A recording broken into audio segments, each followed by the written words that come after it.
Welcome, Alpha. Let's turn our Bibles to Matthew Gospel 6 chapter.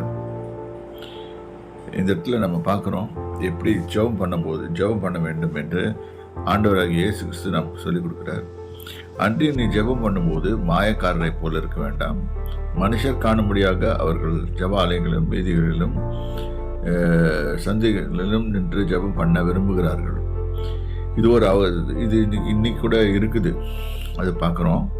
நின்று ஜெபம் பண்ண விரும்புகிறார்கள், அவர்கள் தங்கள் பலனை அடைந்து தீர்ந்தது என்று மெய்யாகவே உங்களுக்கு சொல்கிறேன். நீயோ ஜெபம் பண்ணும்போது எப்படி ஜெபம் பண்ணணும்னு சொல்லி கொடுக்குறாரு.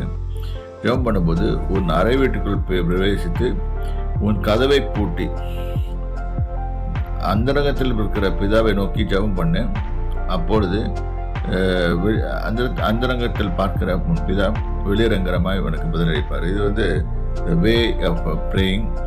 இன்னைக்கு நம்ம ஜெபம் பண்ணும்போது நம்ம கத்தி கூச்சல் போட்டு no, this is not going to work out with God because God sees the heart. அவர் இருதயத்தை பார்க்குற தேவன்.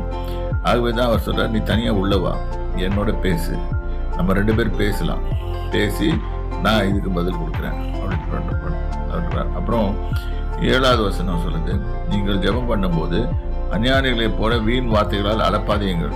இது வெயின் வேர்ட்ஸ், டெக்கரேட்டிவ் ப்ரேயர்ஸ், இதெல்லாம் ஆண்டவர்கிட்ட வேலைக்காகாது. அவர் அதிக வசப்பினால் தங்கள் ஜெபங்கள் கேட்கப்படும் என்று நினைக்கிறார்கள். ரொம்ப லாங் ப்ரேயர்லாம் பண்ணாரெல்லாம் கேட்கணும்னு நினைக்கிறார்கள். அதனால் ஆண்டவருக்கு தெரியும் நம்ம எப்படி என்ன வேணும்னு தெரியும். அதனால் just a reminder and keep confessing. என்ன வேணும்னு சொல்லி கேட்கணும்னு சொல்லிட்டு அவர்கிட்ட கன்ஃபஸ் பண்ணுங்கள். அவர் அதை கேட்டு அவர் பதில் கொடுப்பார். கர்த்தருடைய நாமத்தில் உங்களை வாழ்த்துகிறேன். கர்த்தர் உங்களை ஆசீர்வதிப்பாங்க.